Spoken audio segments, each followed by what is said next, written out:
साथियों नमस्कार। तो सबसे पहले मैं बता दूं आपका कि एमडीयू या CRSU, university of Kota, Gurugram university और बहुत सारी ऐसी यूनिवर्सिटीज़ हैं जहाँ पे ये वाला आपका फर्स्ट ईयर या फिर कहीं कहीं पे ये वाला आपका सेकेंड ईयर में देखने को मिलेगा। बट क्वेश्चंस का लेवल पैटर्न सब कुछ आपका सेम ही रहेगा ना। तो अब जैसे ये ना चाइल्डहुड एंड ग्रोइंग अप, तो इसमें आपका टोटल जो होगा वो आपका टोटल 3 आवर्स का और ड्यूरेशन आपकी 3 आवर्स और मार्क्स आपके 80 मार्क्स का होगा। अब देखिए अगर हम बात करते हैं जैसे एमडीयू, सीआरएसयू और गुरुग्राम की, तो यहाँ पे आपके टोटल सेट ऑफ 9 क्वेश्चन होंगे।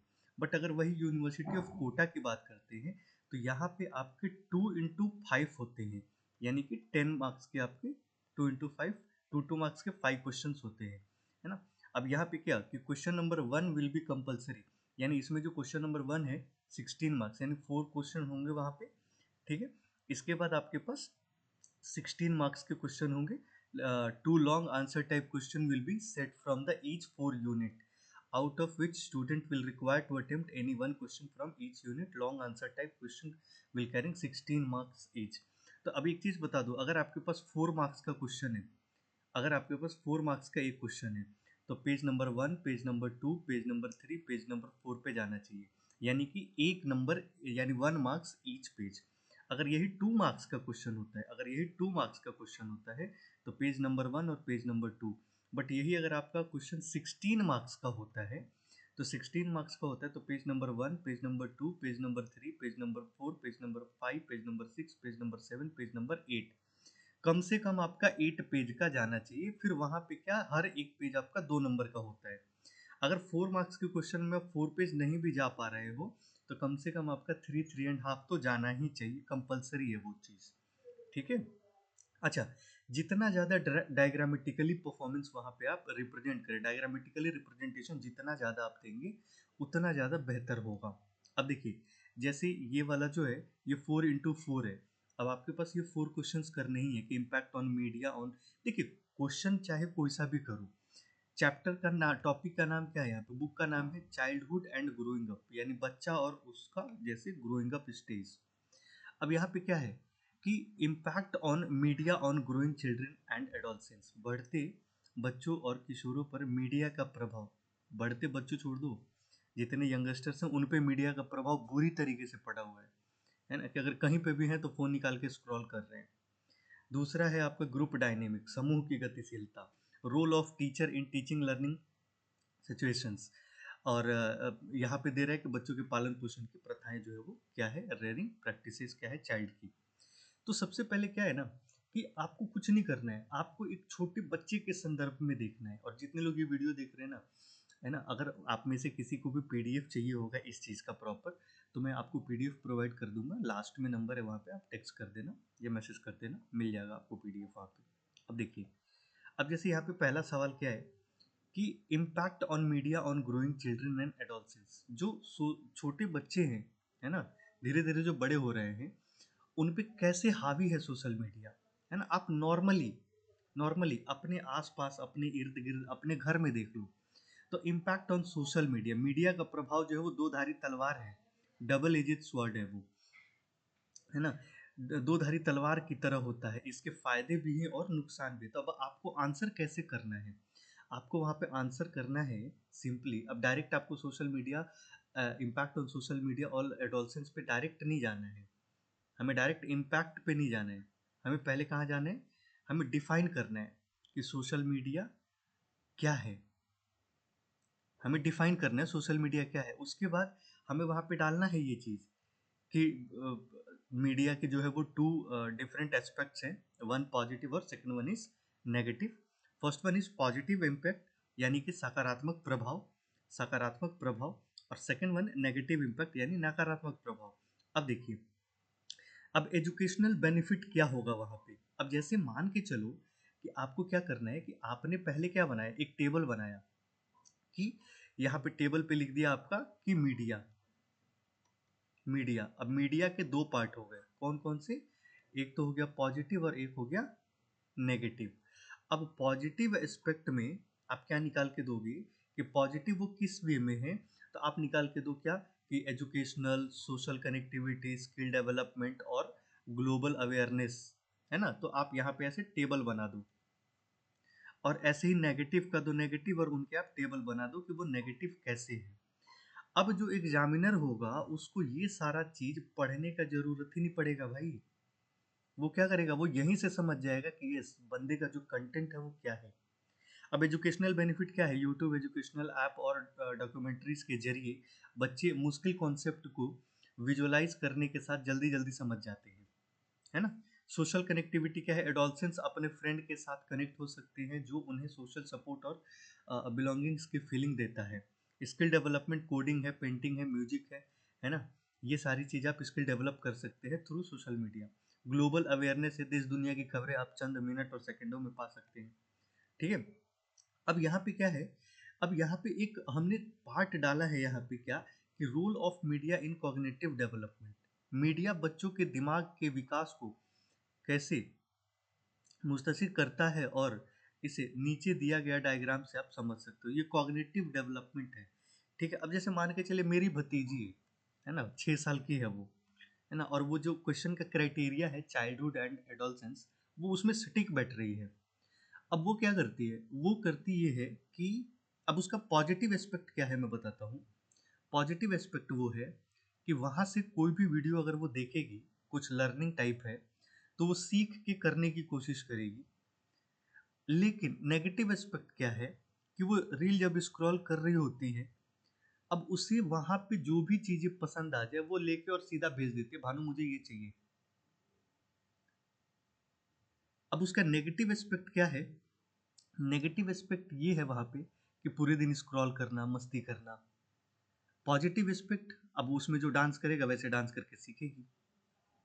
नेगेटिव एस्पेक्ट्स, अब उसमें जैसे जो बच्चे वहाँ पे अपने पेरेंट्स पे हावी हो जाते हैं कि नहीं मुझे ये चीज़ चाहिए तो चाहिए, वो चीज़ नेगेटिव एस्पेक्ट है।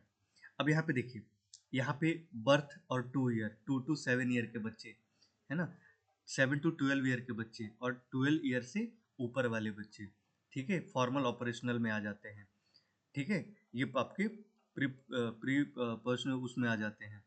तो ये चीज़ ना बहुत ही ज़्यादा इंपॉर्टेंट है। अब देखिए मल्टीटास्किंग वर्सेस फोकस। मीडिया जो मल्टीटास्किंग से ब्रेन का डीप थिंकिंग एबिलिटी कम हो जाती है। अब जैसे चैट जीपीटी है, आप कुछ मत करो, चैट जीपीटी में डाल दो कि चाइल्डहुड एंड ग्रोइंग अप के 10 इंपॉर्टेंट सवाल बता दो, वो आपको बता देगा।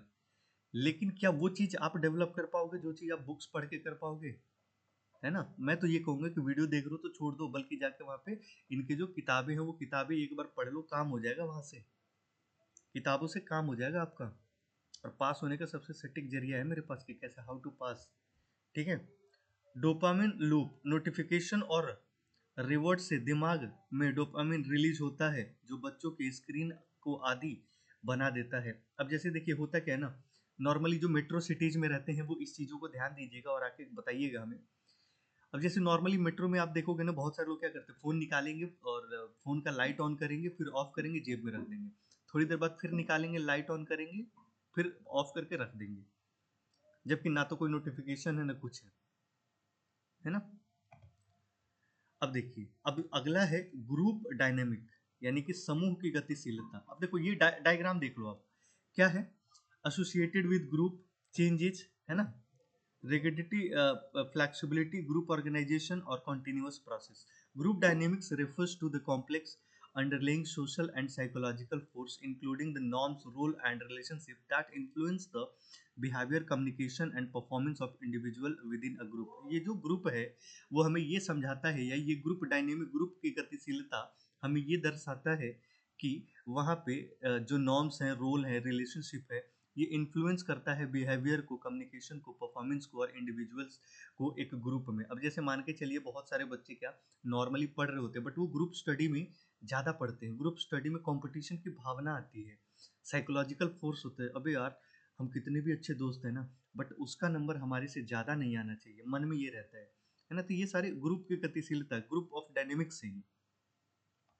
ये डायग्राम बना दो आपके, अगर 4 नंबर का क्वेश्चन है तो 4 नंबर पूरे।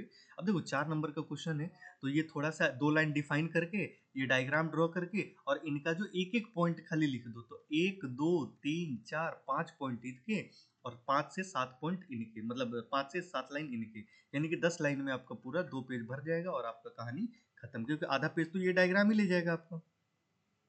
डायग्राम जितना ज्यादा से ज्यादा ड्रॉ करिए, जितना ज्यादा से ज्यादा। अब देखिए, अब यहाँ पे स्टेजेस ऑफ ग्रुप डेवलपमेंट क्या है ना, इनके मॉडल है। और अभी जैसे आपका सीटेट का जो पेपर आया था उसमें देखा होगा कि ये 3 4 ही है, बट कोहराम मचा के रखा है।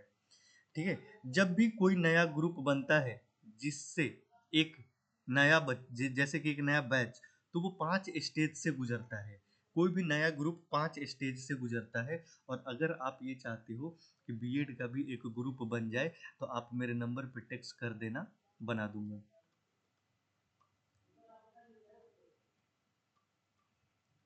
है ना, आप टेक्स्ट कर देना, ग्रुप बना दूंगा मैं भी। और उस ग्रुप के 5 स्टेज से हम गुजरेंगे। ठीक है, कौन कौन सा स्टेज है आइए देख लेते हैं। ठीक है, पहला है फॉर्मिंग, स्टॉर्मिंग, नॉर्मिंग, परफॉर्मिंग और एडजॉर्निंग। फॉर्मिंग यानी कि बनाना। अगर अब जैसे मैंने बोला तो आप में से किसी का मैसेज आएगा तो पहले मैं ग्रुप बनाऊंगा, एक दूसरे को जानने की कोशिश करेंगे। ठीक है, सब पोलाइट होते हैं लेकिन थोड़े नर्वस भी होते हैं कि यार कैसा ग्रुप होगा, कौन कौन से लोग होंगे, है ना, उस ग्रुप में से कहीं ऐसा तो नहीं कि कोई किसी को पर्सनल मैसेज कर देगा, है ना, थोड़ा सा नर्वस रहते हैं लोग। ठीक है, अब यहाँ पे है क्या, तर्क वे, स्टॉर्मिंग। यहाँ आइडिया क्लैश करते हैं, लोग अपनी जगह बनाने के लिए बेहद कंपटीशन, है ना कंपटीशन करते हैं।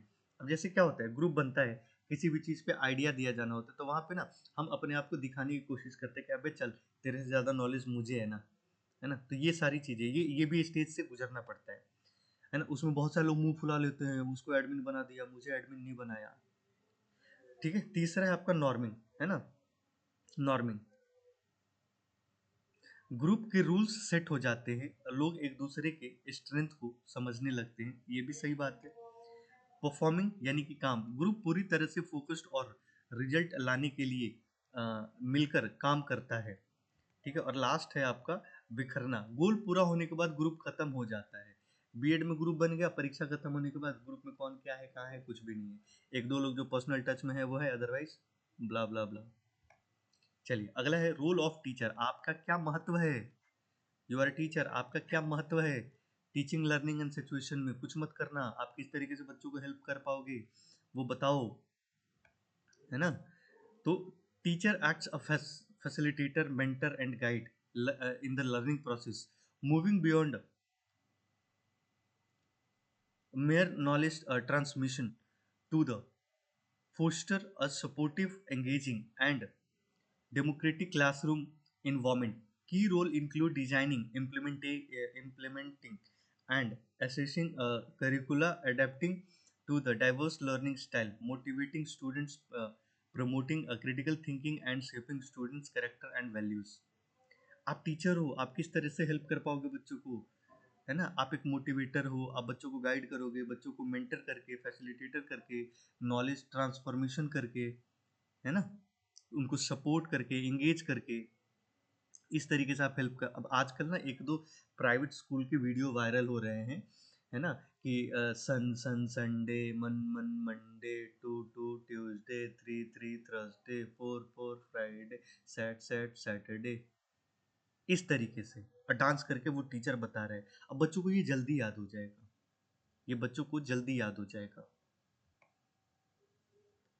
देखिए, टीचर्स रोल, टीचर का रोल क्या है, facilitator, manager, mentor, guide, lecturer, information provider, assistant, motivator, planner, mentor, technical support, assessor, evaluator, resource developer, language role model, create for a friendly social environment.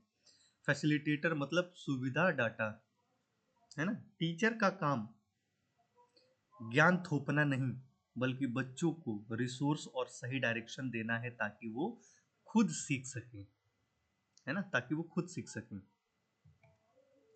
Role model यानी आदर्श, बच्चों को वही करना, बच्चे वही करते हैं जो वो अपने टीचर्स को करते देखते हैं। बहुत सारे, अब जैसे आप हैं, आपके बच्चे अगर पढ़ रहे हो है ना? तो या आपके पेरेंट क्या कहते हैं टीचर से कि सर आप मेरे बच्चे से ये वाला काम कर दीजिए ना करने के लिए, आपका सुनेगा ना तो करेगा, हमारा नहीं सुनता है ना? तो अपने आप का डिसिप्लिन, भरोसा और व्यवहार उनके लिए एक मिसाल होता है। सोचो कि कोई अगर आपका टीचर आपसे बात कर ले तो मतलब भाई आपके रोंगटे खड़े हो जाते हैं, यार टीचर ने मेरे से बात कर ली पर्सनली, यार टीचर का मेरे पास मैसेज आ गया। यानी कि आप उसको रोल मॉडल मानते हो तभी ऐसा होता है। मेंटर और गाइड, करियर और पर्सनल प्रॉब्लम में बच्चों के साथ रास्ता दिखाना, है ना? उनको सही रास्ता दिखाना है।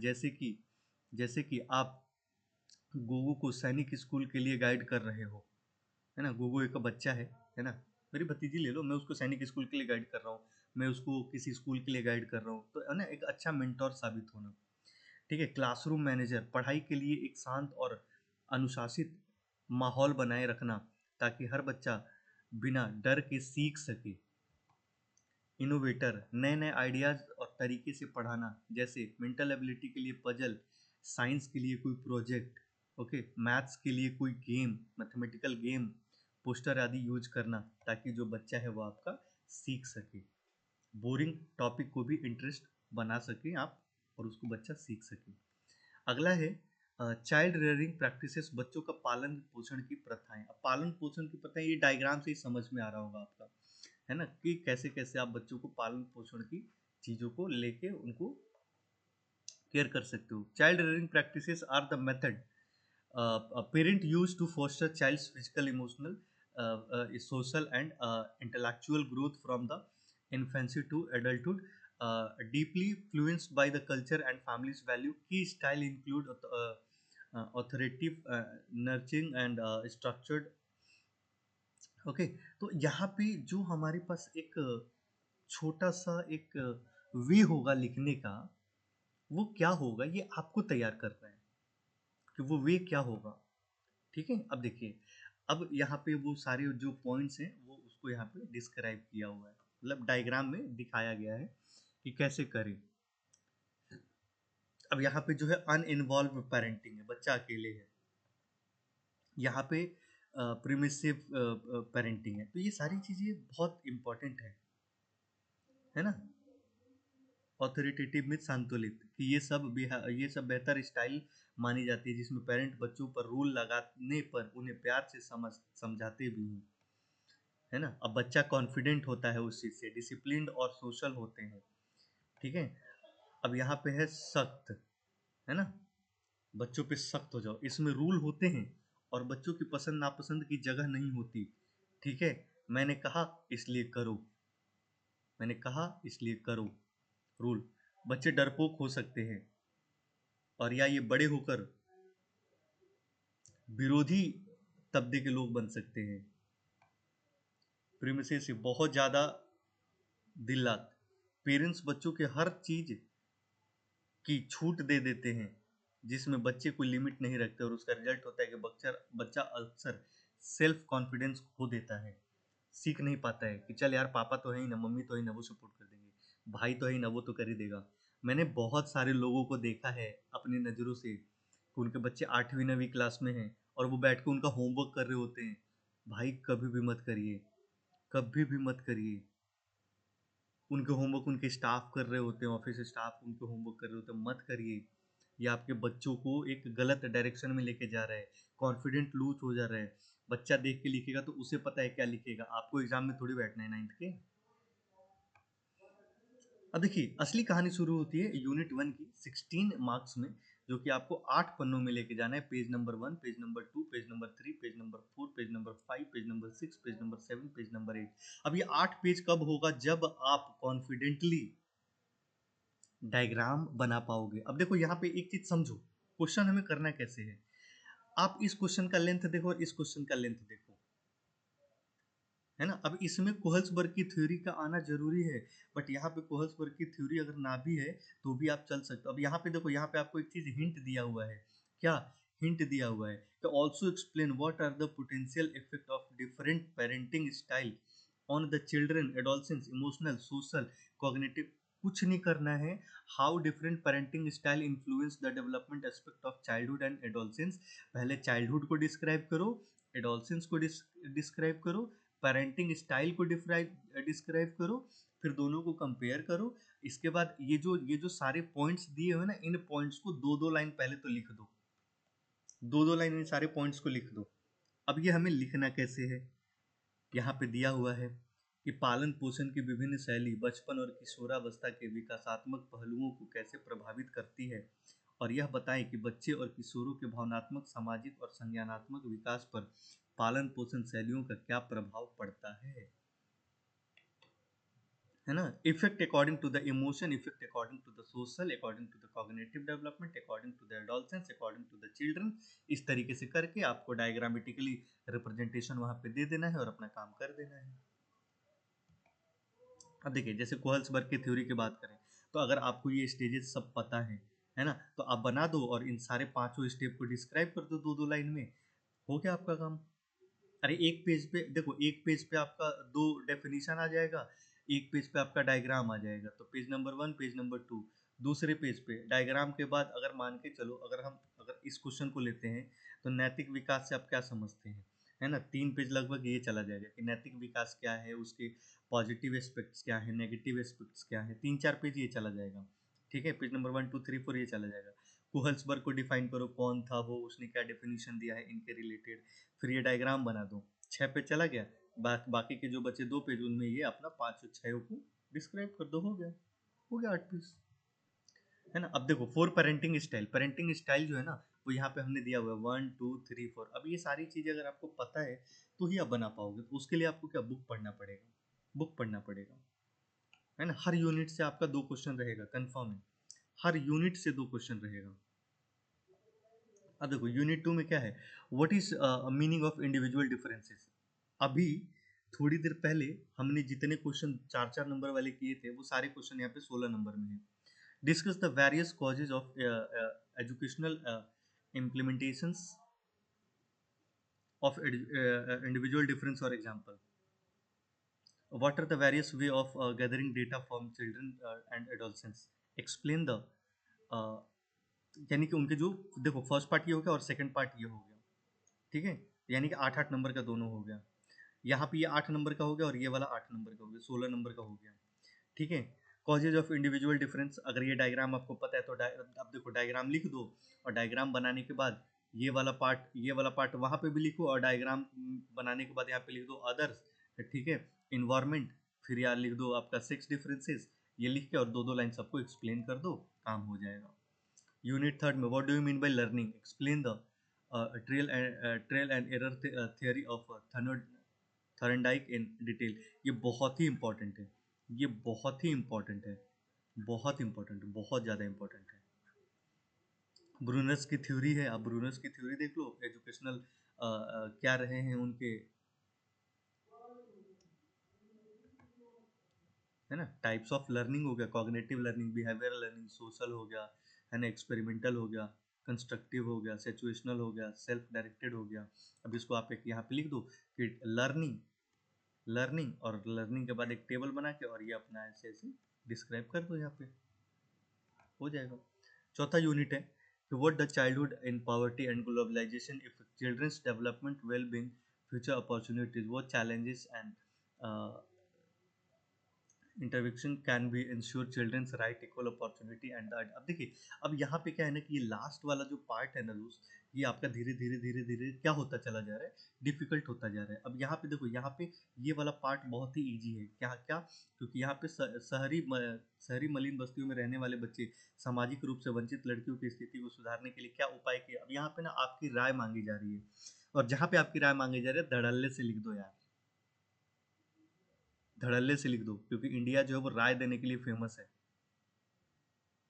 है ना। और इनको बढ़ावा देने के लिए सामने आने वाली विशिष्ट चुनौतियों की व्याख्या करें, बहुत ही इजी है। तो अगर आपको इसका पीडीएफ चाहिए होगा तो आप यहाँ पे टेक्स्ट कर दो, और अगर आपको ग्रुप में ऐड होना है तो भी आप टेक्स्ट कर सकते हैं। आप टेक्स्ट कर देना अपना नाम, सिटी, और कि ग्रुप में ऐड होना है तो आप अपना नाम और सिटी दे दो, और यूनिवर्सिटी कौन सा है बता दो, और आपको ऐड कर देंगे। नाम के साथ सिटी इसलिए होना चाहिए कि आपका जो नंबर सेव होगा उसी नाम से सेव कर देंगे कि XYZ फलाना लोकेशन, है ना। तो आप कर देना, और बाकी अगर आपको और ज़रूरत होगा तो बता देना, जिस टॉपिक पे, जिस क्वेश्चन पे ज़रूरत होगा आप बता देना, मैं उसका डिटेल आपको एक वीडियो दे दूंगा। धन्यवाद, नमस्कार।